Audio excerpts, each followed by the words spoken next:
जब तक प्रभु की कृपा नहीं होती तब तक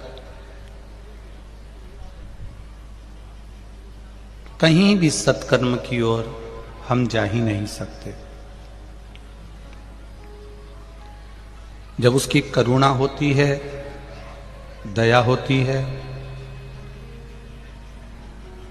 तब जाकर कहीं भगवान की अविरल भक्ति हमको प्राप्त होती है। और वो अविरल भक्ति का जो सुख है वो परमात्मा के चरणों में है।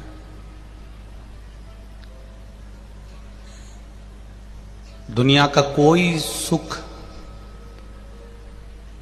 तुम्हें कहीं मिले ना मिले, पर मेरे भोलेनाथ जी के चरणों में जाकर अगर थोड़ी देर भी आप बैठ गए हो तो जीवन का सुख आपको अवश्य प्राप्त होगा, केवल उसकी चौखट पर जाने से, केवल उसके दरवाजे पर जाने से।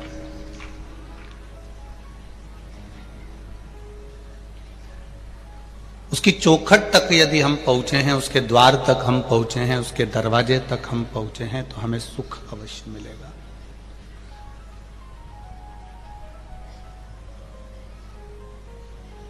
एक बार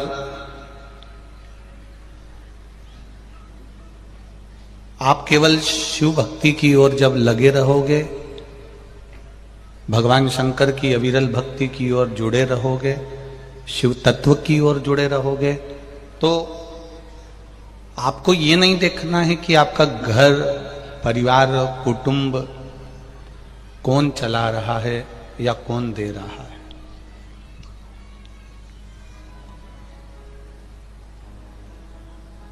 वो एक लाइन आप लोग स्मरण में लेते हैं, अब सौंप दिया इस जीवन का सब भार तुम्हारे हाथों। जीवन का संपूर्ण भार हमने अगर परमात्मा के हाथों में दे दिया है, जीवन का संपूर्ण भार हमने भगवान के हाथों में दे दिया है, तो फिर हमको नहीं सोचना है कि होगा क्या, करेगा वही।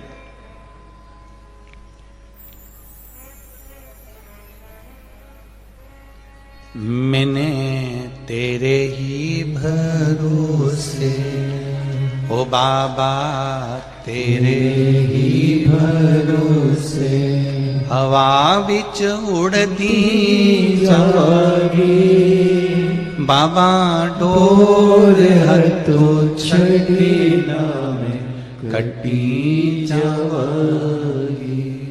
भोले मैं तेरी पतंग, शंभो मैं तेरी पतंग। उसने जो करना है वो वही करेगा। आप केवल अपनी चित्त वृत्ति को, अपने मन को, अपने हृदय को, अपने विचारों को परमात्मा को छोड़ते हुए चलो।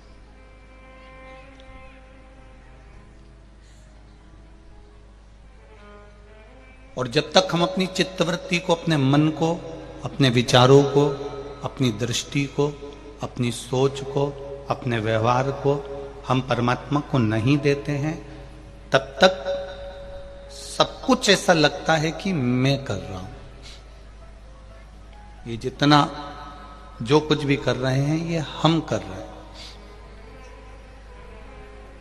पर जिस समय हमने सब कुछ परमात्मा पर सौंप दिया, हमने सारा परमात्मा को दे दिया, हमने सब कुछ भगवान को दे दिया, फिर हमको लगने लगता है कि मैं कुछ नहीं कर रहा, करने वाला तो मेरा त्रिकालदर्शी, मेरा भोलेनाथ है, मैं तो केवल एक निमित्त हूं। जो कुछ कर रहा है वो कर रहा है। तुमने तो धान की फसल लगा दी है, तुमने तो पानी डाल दिया है, तुमने तो खाद डाल दी है, तुमने बीज डाल दिया है, तुम्हें जो करना था तुमने सब कुछ कर दिया, जो तुम कर सकते थे सब कुछ तुमने करा।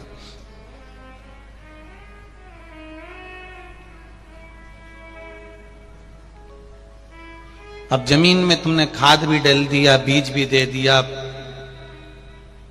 पानी भी दे दिया। अब फसल देना और नहीं देना किसके हाथ में? उसके हाथ में।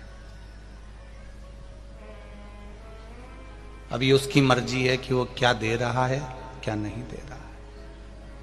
आप जितनी अच्छी सोच रखकर, जितने अच्छे विचार रखकर, जितनी अच्छी दृष्टि रखकर, जितना अच्छा भाव रखकर परमात्मा की शरणागति में जाते हो, परमात्मा उतनी अच्छी दृष्टि से, उतने अच्छे भाव से, उतने अच्छे आनंद से आपको देता भी है।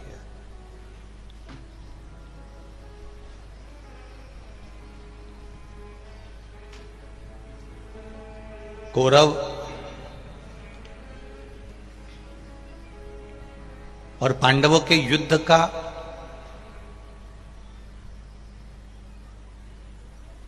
पारिवारिक युद्ध का कोई विशेष कारण नहीं था।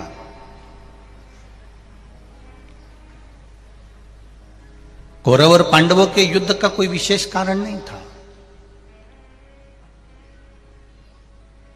और एक बार नहीं, भगवान कृष्ण से रुक्मणी जी ने कई बार पूछा कि आप मुझे यह बताओ कि आप पांडवों का साथ दे रहे हो, आप कौरवों का साथ क्यों नहीं दे रहे?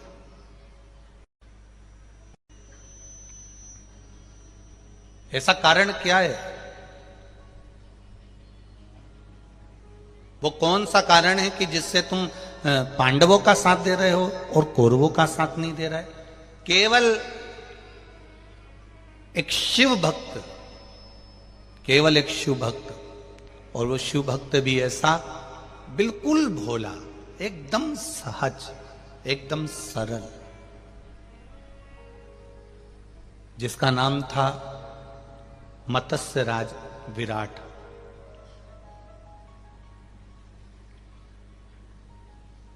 जिसका नाम मत्स्य राज विराट है।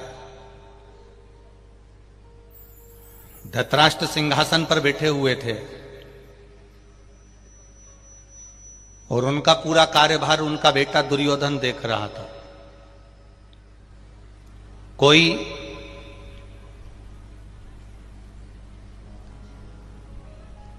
विधायक के सिंहासन पर बैठ जाता है, कोई सांसद के सिंहासन पर बैठ जाता है, कोई मंत्री पद प्राप्त हो जाता है, कोई राजसी सत्ता प्राप्त हो जाती है। तो विधायक दौड़ दौड़ कर या सांसद दौड़ दौड़ कर या मंत्री दौड़ कर नहीं जाते हैं, तो उनके पुत्र, उनके बेटों को भेज दिया जाता है, जाओ जरा वहां पर देख कर आओ, कारण क्या है, क्या हो गया, जरा पता कर कर आओ।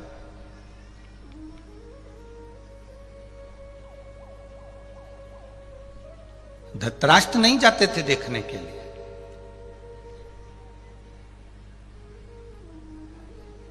देखने के लिए दुर्योधन जाता था कि आखिर हो क्या रहा है, तकलीफ क्या आ रही है, कष्ट क्या है, दिक्कत क्या है, वो देखने जाता था। और चले, दुर्योधन ने कहा कि जरा मालूम कर कर आओ, दुर्योधन कर रहे हैं, जरा पता कर कर आओ कि ये सारा राजसी ठाठ हमारा, जहां जहां तक राज्य है हमारा, जहां जहां तक आनंद है वहां तक सब ठीक तो है, जरा पता करो, जरा जाओ जरा मालूम कर कर आओ। अब दुर्योधन ने अपने गुप्तचरों को भेजा, सेवकों को भेजा, और गुप्तचरों ने, सेवकों ने सब देख कर आए। और आखिरी में जब पहुंचे, सब दूर देखने के बाद में दुर्योधन ने जब फाइल खोली और उस फाइल को खोलकर देखा, उस कागजों को देखा, भोजपत्र को देखा, तो उसमें केवल एक राजा विराट ऐसा था, मत्स्य राज राजा विराट केवल एक ऐसा था जिसने कर नहीं दिया था, जिसने कर्ज नहीं दिया था। जो कर होता है, टैक्स होता है, वो नहीं दिया। बहुत अच्छे से सुनना इस कथा को, ये आपकी जिंदगी बनाने वाली कथा है कि एक शंकर के मंदिर में जाने वाले का साथ कौन देता है? तुम्हारे पड़ोसी के पास में धन होगा, तुम्हारे पड़ोसी के पास में वैभव होगा, तुम्हारे पड़ोसी के पास में गाड़ी होगी, तुम्हारे पड़ोसी के पास में बंगला होगा, तुम्हारे पड़ोसी के बहुत सारे रिश्तेदार होंगे, तुम्हारे पड़ोसी की बहुत सारी जगह पहचान होगी, बहुत वीआईपीओं में उसकी पहचान होगी। पर तुम दुख मत मनाना, अगर तुम एक लोटा जल चढ़ाते हो तो तुम्हारी पहचान देवाधिदेव महादेव से है। दुनिया की पहचान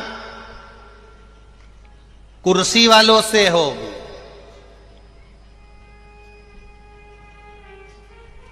दुनिया की पहचान सत्ता वालों से है, दुनिया की पहचान कुर्सी वालों से है, दुनिया की पहचान मिनिस्टर से है, दुनिया की पहचान कलेक्टर से है, पर एक साधारण शिव भक्त की पहचान केवल डमरू वाले से है, केवल डमरू वाले।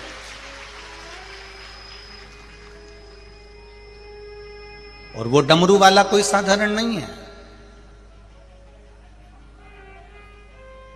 वो डमरू वाला कोई साधारण नहीं। उसकी भक्ति, उसका भजन, तुम्हारा चढ़ाया गया एक लोटा जल, कीर्तन, मंत्र जाप, स्मरण सुख प्रदान करने वाला, आनंद देने वाला।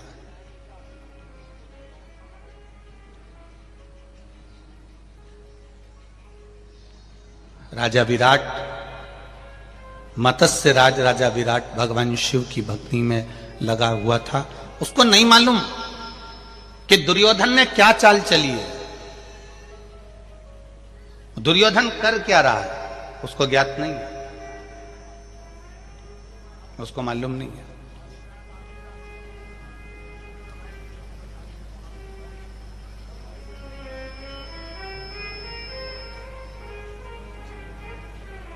और जब उसे ज्ञात नहीं, शिव मंदिर के अंदर बैठकर भगवान शंकर को बेलपत्र समर्पित कर रहा है, भगवान शिव का मंत्र जाप कर रहा है, श्री शिवाय नमस्तुभ्यम। पंचाक्षर मंत्र बोल रहा है, नमः शिवाय। षडाक्षर मंत्र बोल रहा है, ओम नमः शिवाय। जप रहा, कर रहा है वो मंत्र का जाप, कर रहा है वो स्मरण कर रहा है वो।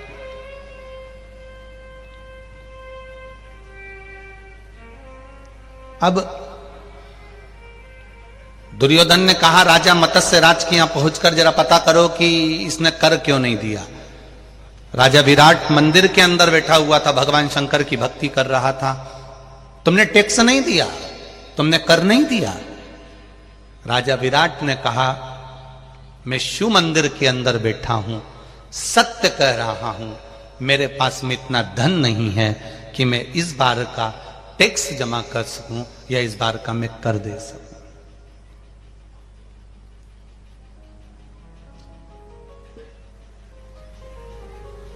मैं इस बार का कर दे सकूं या इस बार का मैं टैक्स दे सकूं इस साल का, ये मेरे पास में धन नहीं है। शिव मंदिर में पूजन करते करते राजा विराट ने ये शब्द कह दिया। जरा ध्यान लगाइएगा इस कथा की ओर कि आप मंदिर के अंदर बैठे हो और शिव महापुराण की कथा कहती है, अगर एक बार तुमने जिंदगी में अच्छा पुण्य करा हो तो मंदिर के अंदर, शिव मंदिर में बैठकर कभी झूठ मत बोलना। अगर तुमने सत्य बोल दिया तो तुमको निभाने वाला भी देवाधिदेव महादेव होगा, ये निश्चित। फिर तुमको निभाने वाला कोई दूसरा नहीं होगा, तुमको निभाने वाला मेरा देवाधिदेव महादेव होगा। एक बार सत्य बोलना सीख जाओ बस। केवल शंकर के मंदिर में जाऊंगी, शिव मंदिर में जाऊंगी तो मैं सत्य बोलूंगी, सत्य के सिवाय कुछ नहीं बोलूंगी, ये मेरा आनंद रहेगा। भले शंकर जी के मंदिर से लोटा लेके जब तुम बाहर आ गई, घर पर पानी दे दिया, चरणामृत दे दिया, भगवान के चरणों का जल दे दिया सबको, उसके बाद तुमने झूठ बोला चल जाएगा। उसके बाद हम कहेंगे भी नहीं कि तुम झूठ मत बोलो, तुम्हारी मर्जी पड़े बोलो। पर जितनी देर शिव मंदिर के अंदर रहो, जितनी देर तुम शिव महापुराण के अंदर रहो, जितनी देर तुम भगवान शंकर की भक्ति में रहो, जितनी देर तुम भगवान शंकर के स्मरण में रहो, जितनी देर तुम शिव तत्व में रहो, जितनी देर तुम शंकर के गुणगान में रहो। पीछे के साउंड बढ़ाइए, पीछे के चारों तरफ के। जितनी देर शिव भक्ति में लगे रहो, जितनी देर भगवान शंकर के भजन में लगे रहो, जितनी देर शिव तत्व में लगे रहो उतनी देर आप सत्य का मार्ग पकड़ कर रखो, उतनी देर आपका सत्य आपके पास में होना चाहिए। और जब सत्य का मार्ग पकड़ कर रखोगे, शिव मंदिर के अंदर, शिव महापुराण के अंदर, भगवान शंकर की कथा के अंदर, तो फिर वो निभाने वाला भी तुम्हारा देव अधिदेव महादेव होगा, वो निभा लेगा। अब राजा विराट शिव जी के मंदिर में बैठे हैं और दुर्योधन के गुप्तचर दुर्योधन के सेवक आकर कर रहे हैं, तुमने कर जमा नहीं करा, तुमने टैक्स जमा नहीं करा,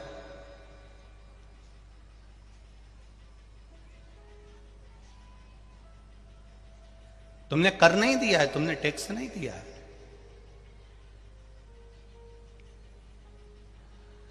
विराट कह रहे हैं मेरे पास में धन नहीं है, मैं शिव मंदिर में बैठा हूं, भगवान शंकर की आराधना कर रहा हूं, भगवान शंकर की पूजन कर रहा हूं, मैं भगवान शिव की भक्ति कर रहा हूं और सत्य कह रहा हूं कि मेरे पास में टैक्स जमा करने के लिए, कर देने के लिए मेरे पास में धन नहीं है, मेरे पास धन नहीं है। अब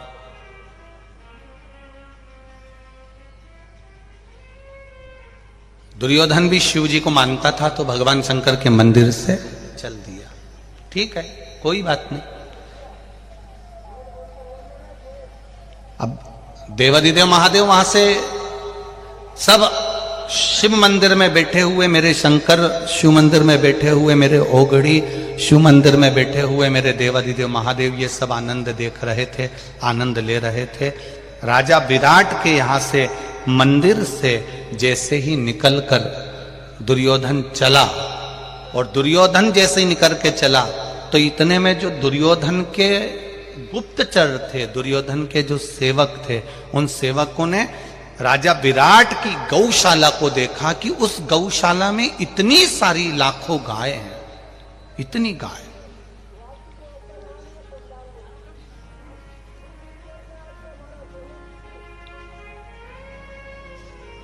इतनी सारी गाय इस पूरे गौशाला में है। और इतनी सारी गाय जब गौशाला में है, तो गुप्तचर ने कहा इतनी सारी गाय गौशाला में है, तो राजा विराट की गौशाला में जब गायों को देखा,